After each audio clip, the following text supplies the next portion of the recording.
Hello दोस्तों, नमस्कार। आज की वीडियो में हम समाज से संबंधित 25 प्रश्नों की श्रृंखला लेकर आए हैं और इन 25 प्रश्नों में आपको बताना है कि आपके कितने सही हुए हैं। तो चलिए देर न करते हुए वीडियो को शुरू करते हैं। तो प्रश्न नंबर आपका पहला है।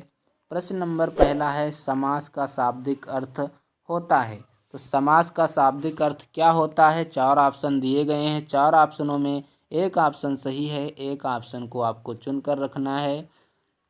वही ऑप्शन सही है। क्या ऑप्शन नंबर संक्षेप, क्या समास का शाब्दिक अर्थ संक्षेप होता है? अब क्या ऑप्शन नंबर बी, समास का शाब्दिक अर्थ विग्रह होता है? क्या ऑप्शन नंबर सी, विच्छेद होता है? ऑप्शन नंबर डी, विस्तार होता है? समास का शाब्दिक अर्थ क्या होता है आपको बताना है। तो समास का शाब्दिक अर्थ जो होता है संक्षेप होता है। तो इस आधार पर आपका पहला वाला सही है, ऑप्शन नंबर ए। अगला प्रश्न है, दो या दो से अधिक शब्दों से मिलकर बने हुए सार्थक शब्द को क्या कहते हैं? मतलब दो या दो से अधिक सार्थक शब्दों से मिले हुए शब्द को हम क्या कहते हैं? ऑप्शन नंबर ए, क्या हम उसे संधि कहते हैं? ऑप्शन नंबर बी, समास कहते हैं? ऑप्शन नंबर सी, छंद कहते हैं? ऑप्शन नंबर डी, अव्यय कहते हैं? आपको बताना है दो या दो से अधिक शब्दों से मिलकर बने हुए सार्थक शब्द को क्या कहेंगे? तो दो या दो से अधिक शब्दों से मिलकर बने हुए शब्द को हम समास कहेंगे। क्या कहेंगे? समास। और दो या दो से अधिक वर्णों के मिलने से हम संधि का निर्माण होता है। तो इसलिए यहाँ पर प्रश्न नंबर 2 का सही आंसर समास हो जाता है। अगला प्रश्न है, प्रश्न नंबर 3। निम्नलिखित में से कौन सा पद अव्ययी भाव समास है? आपको बताना है। 4 ऑप्शन दिए गए हैं। 4 ऑप्शनों में आपको अव्ययी भाव समास का उदाहरण पहचान कर लिखना है कि कौन से में अव्ययी भाव समास है। क्या कुमारी में अव्ययी भाव समास है? क्या ऑप्शन नंबर बी, आचार कुशल में अव्ययी भाव समास है? क्या ऑप्शन नंबर सी, प्रतिदिन में अव्ययी भाव समास है? क्या ऑप्शन नंबर डी, ग्रहागत में अव्ययी भाव समास है? तो अव्ययी भाव समास में ये होता है कि जहाँ पर भी हम उपसर्ग लगा देखते हैं वहाँ पर हम अव्ययी भाव समास लगा देते हैं। और इस आधार पर यहाँ पर हम देख रहे हैं कि प्रतिदिन में क्या लगा है? उपसर्ग लगा हुआ है। प्रति जो है हमारा उपसर्ग है और दिन हमारा मूल शब्द है। तो जहाँ पर उपसर्ग लगा होता है वहाँ पर हम अव्ययी भाव समास लगाते हैं। अगला प्रश्न है, प्रश्न नंबर 4 है, भाई बहन। प्रश्न नंबर 4 है, भाई बहन। आपको बताना है कि भाई बहन में कौन सा समास है। क्या भाई बहन में तत्पुरुष समास है? क्या भाई बहन में द्वंद्व समास है? क्या भाई बहन में बहुब्रीहि समास है? क्या ऑप्शन नंबर डी, भाई बहन में द्विगु समास है? आपको सही आंसर बताना है। तो भाई बहन जहाँ पर कोई भी पद प्रधान नहीं होता है वहाँ पर हम क्या लगा देते हैं? वहाँ पर हम द्वंद्व समास लगाते हैं। तो इस आधार पर प्रश्न नंबर 4 का सही answer B, option number B सही है, द्वंद्व समास। तो भाई बहन में कौन सा समास है? तो भाई बहन में द्वंद्व समास है। अगला प्रश्न है, प्रश्न नंबर 5। प्रश्न नंबर 5 में है, निम्नलिखित में से एक शब्द में द्विगु समास है, उस शब्द का चयन कर कर आपको लिखना है कि किसमें जो है द्विगु समास है। 4 ऑप्शन दिए गए हैं।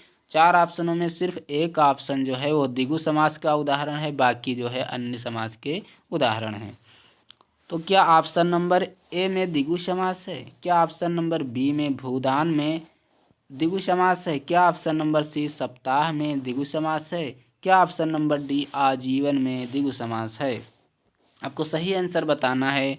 तो द्विगु समास में क्या होता है कि द्विगु समास में प्रथम पद क्या होता है? संख्यावाची होता है। क्या होता है? संख्यावाची। तो जहाँ पर हमें ऑप्शन में कहीं भी संख्यावाची शब्द दिख रहा है वही आपका सही आंसर है। तो हम देख रहे हैं कि ऑप्शन नंबर सी जो है, ऑप्शन नंबर सी, सप्ताह, सप्ताह मतलब 7 दिनों का समूह। क्या होता है? 7 दिनों का समूह सप्ताह। तो सप्ताह में संख्यावाची शब्द आया है, इसलिए यहाँ पर ऑप्शन नंबर सी सही होगा, सप्ताह। अगला प्रश्न है प्रश्न नंबर 6। प्रश्न नंबर 6 है चतुर्भुज। क्या है? चतुर्भुज में कौन सा समास है? क्या चतुर्भुज में ऑप्शन नंबर ए तत्पुरुष समास है? क्या ऑप्शन नंबर बी द्विगु समास है, द्वंद्व समास है? क्या ऑप्शन नंबर सी कर्मधारय समास है? क्या ऑप्शन नंबर डी बहुब्रीहि समास है? आपको बताना है चतुर्भुज में कौन सा समास है। तो चतुर्भुज में अगर हम बात करें तो 4 भुजाओं का समूह या 4 हैं भुजाएं जिसके अर्थात वह। तो इस आधार पर यहाँ पर जो है 4 हैं भुजाएं जिसके वह, तो यहाँ पर जो है प्रश्न नंबर 6 का डी सही हो रहा है। क्या हो रहा है? बहुब्रीहि। 4 हैं भुजाएं जिसके वह, अर्थात तीसरा अर्थ जा रहा है यहाँ पे। प्रश्न नंबर 7 है। प्रश्न नंबर 7 है चक्रपाणि। चक्रपाणि में कौन सा समास है? आपको बताना है। क्या चक्रपाणि में ऑप्शन नंबर ए तत्पुरुष समास है, बी अव्ययी भाव समास है, सी बहुब्रीहि समास है, डी कर्मधारय समास है? आपको बताना है चक्रपाणि में कौन सा समास है। तो चक्रपाणि में हम बात करें तो चक्रपाणि में चक्र है पाणि में जिसके, अर्थात वह, अर्थात श्री कृष्ण भगवान। तो जहाँ पर कोई तीसरा पद प्रधान हो वहाँ पर हम क्या लगाते हैं? वहाँ पर बहुब्रीहि समास लगाते हैं। क्या लगाते हैं? बहुब्रीहि समास। तो इस आधार पर यहाँ पर चक्रपाणि में आपका जो सही आंसर होगा बहुब्रीहि समास होगा, ऑप्शन नंबर सी। अगला प्रश्न है तन मन धन। आपको बताना है तन मन धन में कौन सा समास है। तन मन धन। क्या तन मन धन में द्वंद्व समास है? क्या ऑप्शन नंबर बी तन मन धन में अव्ययी भाव समास है? क्या ऑप्शन नंबर सी द्विगु समास है? क्या ऑप्शन नंबर डी तन मन धन में तत्पुरुष समास है? आपको सही बताना है तन मन धन में कौन सा समास है। तो तन मन धन में क्या होता है? जहाँ पर कोई भी पद प्रधान नहीं होता है वहाँ पर हम द्वंद्व समास लगा देते हैं। क्या लगा देते हैं? द्वंद्व समास। और एक इसकी ट्रिक ये भी है कि जहाँ पर आप डैश का ऑप्शन देखें ए वाला, वहाँ पर आप ज़्यादातर द्वंद्व समास सही होता है। तो तन मन धन में ऑप्शन नंबर ए द्वंद्व समास है। अगला प्रश्न है कन्यादान। बहुत ही महत्वपूर्ण एग्जाम्पल है कन्यादान। आपको बताना है कि कन्यादान में कौन सा समास है। ज़्यादातर पूछा भी जाता है प्रतियोगी परीक्षाओं में कि कन्यादान में कौन सा समास है। क्या कन्यादान में तत्पुरुष समास है? क्या कन्यादान में द्विगु समास है? क्या कर्मधारय समास है? क्या ऑप्शन नंबर डी बहुब्रीहि समास है? तो कन्यादान में आपको बताना है कि कौन सा समास है। अगर हम बात करें कन्यादान में तो कन्या के लिए दान, कन्या के लिए दान हमने वीडियो में बताया है। अगर आपने हमारी पिछली वीडियो नहीं देखी है तो वीडियो के डिस्क्रिप्शन में लिंक है, वहाँ पर आप जाकर वीडियो का समाज से संबंधित पूरा वीडियो पड़ा हुआ है। आप डिस्क्रिप्शन चेक कर लीजिए, वहाँ से आप वीडियो को देख सकते हैं। और वहाँ पर हमने समाज से संबंधित बहुत ही अच्छे से और बारीकी से हमने उसका डिस्क्रिप्शन किया हुआ है। तो कन्यादान में आपको बताना है। तो कन्यादान में ये होता है कन्या के लिए दान। अब जहाँ पर विभक्तियों की बात की जाती है वहाँ पर हम तत्पुरुष समास लगा देते हैं। और तत्पुरुष समास में अगर बात करें तो तत्पुरुष समास के 6 भेद बताए गए हैं और कर्ता और संबोधन को छोड़कर जो है 6 भेद माने गए हैं। तो उस आधार पर कन्या के लिए दान, अब विभक्ति की बात हो रही तो यहाँ पर तत्पुरुष समास हो जाएगा और तत्पुरुष समास में संप्रदान तत्पुरुष समास होगा। अगला प्रश्न है प्रश्न नंबर 10। प्रश्न नंबर 10 है विद्यार्थी में कौन सा समास है। आपको बताना है प्रश्न नंबर 10, क्या विद्यार्थी में तत्पुरुष समास है? क्या कर्मधारय समास है? क्या ऑप्शन नंबर सी बहुब्रीहि समास है? क्या ऑप्शन नंबर डी विद्यार्थी में द्विगु समास है?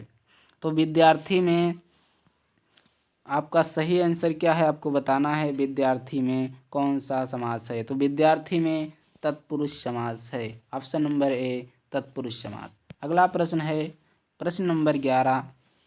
प्रश्न नंबर 11 है नवग्रह में कौन सा समास है। नवग्रह में, क्या नवग्रह में ऑप्शन नंबर ए कर्मधारय समास है, क्या ऑप्शन नंबर बी द्वंद्व समास है, क्या ऑप्शन नंबर सी द्विगु समास है, क्या ऑप्शन नंबर डी नवग्रह में तत्पुरुष समास है। आपको बताना है सही आंसर।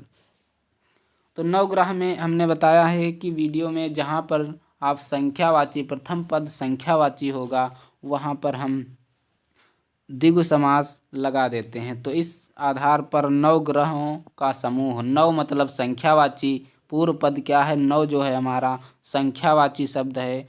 तो इस आधार पर आपका सही आंसर ऑप्शन नंबर सी हो जाएगा, द्विगु समास। द्विगु समास में नवग्रह में द्विगु समास है। अगला प्रश्न है 12, प्रश्न नंबर 12।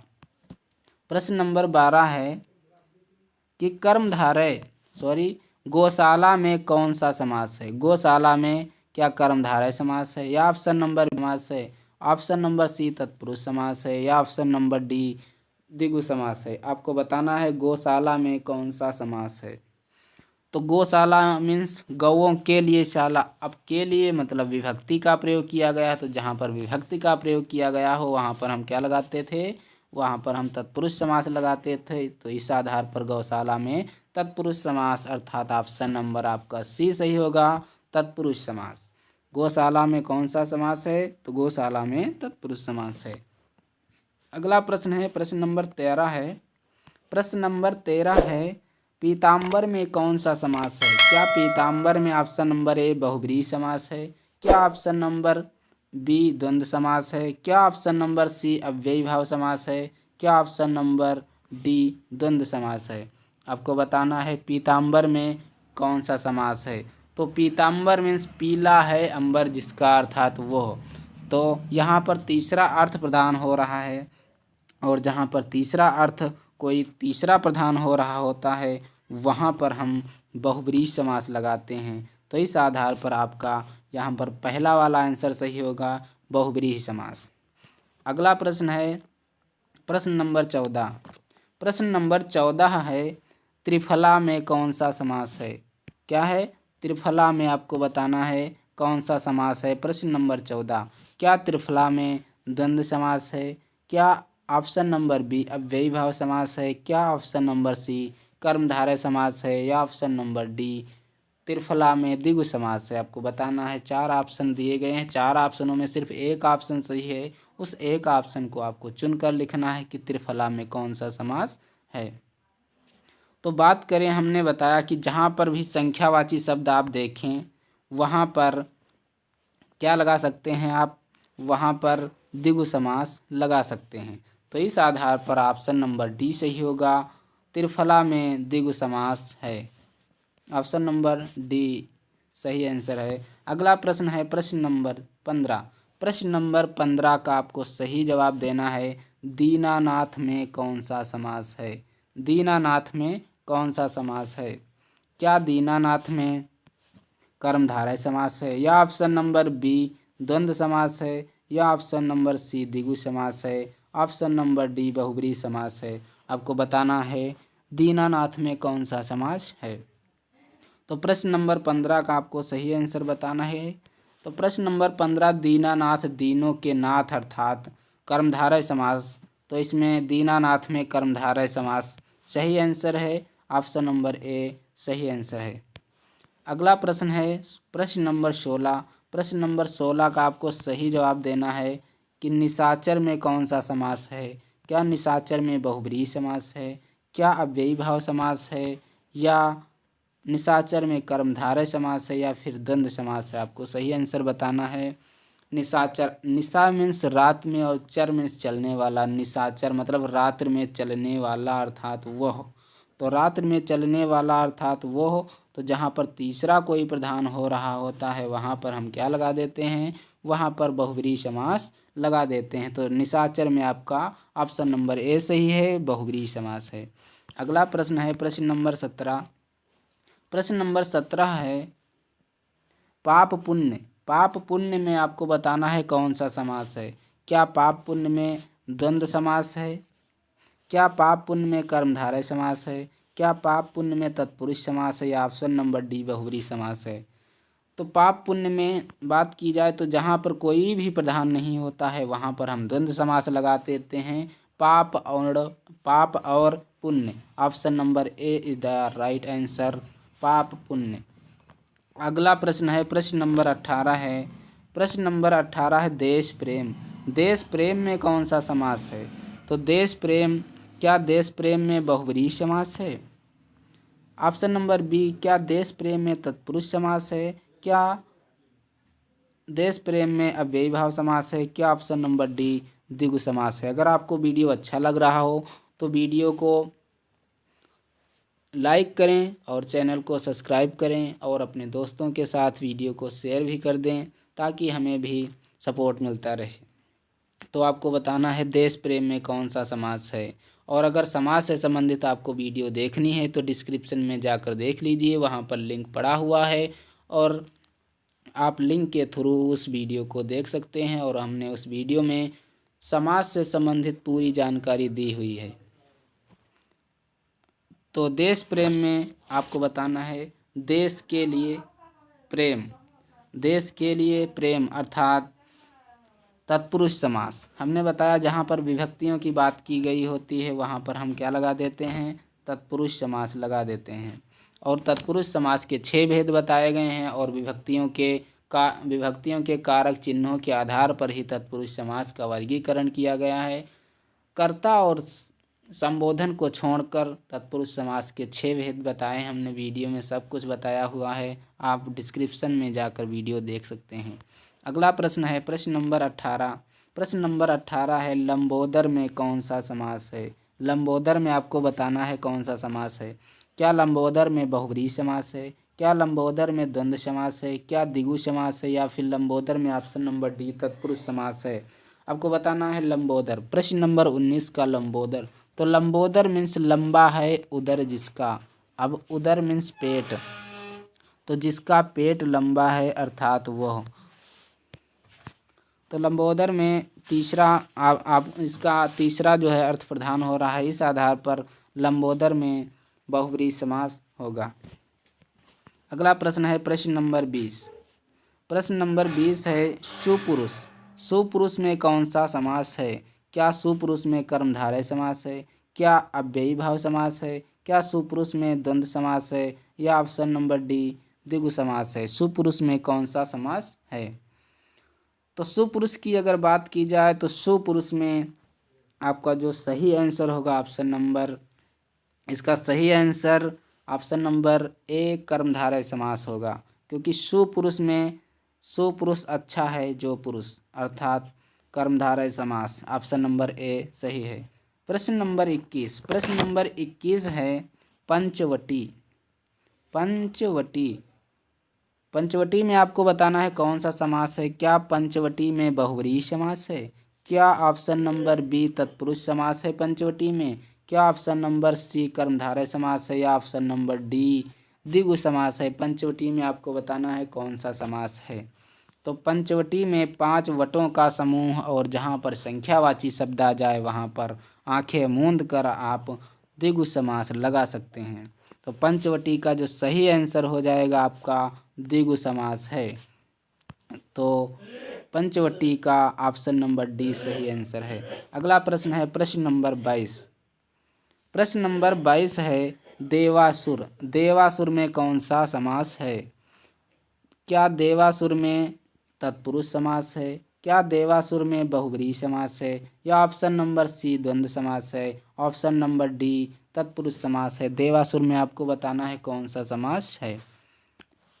तो देवासुर में देव और असुर, देव और असुर, और जहाँ पर और आ जाता है वहाँ पर हम द्वंद्व समास लगा देते हैं। क्या लगा देते हैं? द्वंद्व समास। प्रश्न नंबर 23 है।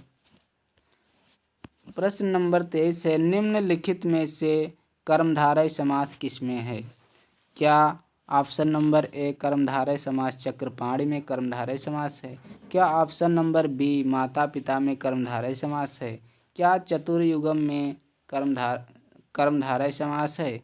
क्या ऑप्शन नंबर डी नीलोत्फलम में कर्मधारय समास है? तो ऑप्शन नंबर ए चक्रपाणी, चक्र है पाण में जिसके, अर्थात तीसरा अर्थ प्रदान हो रहा है चक्र है पाण में जिसके हाथ में जिसके अर्थात श्री कृष्ण भगवान। तो यहाँ पर जो ऑप्शन नंबर ए है वह बहुव्रीहि में चला जाएगा। माता पिता, माता और पिता द्वंद्व समास में चला जाएगा। चतुर्युगम, चतुर जो है संख्यावाची शब्द है, इस आधार पर यहाँ पर द्विगु समास चला जाएगा। नीलोत्फलम, नीलोत्फलम आपका सही आंसर है। नीलोत्फलम में कर्मधारय समास है। अगला प्रश्न है प्रश्न नंबर 24। प्रश्न नंबर 24 है चौराहा। आपको बताना है चौराहा में कौन सा समास है।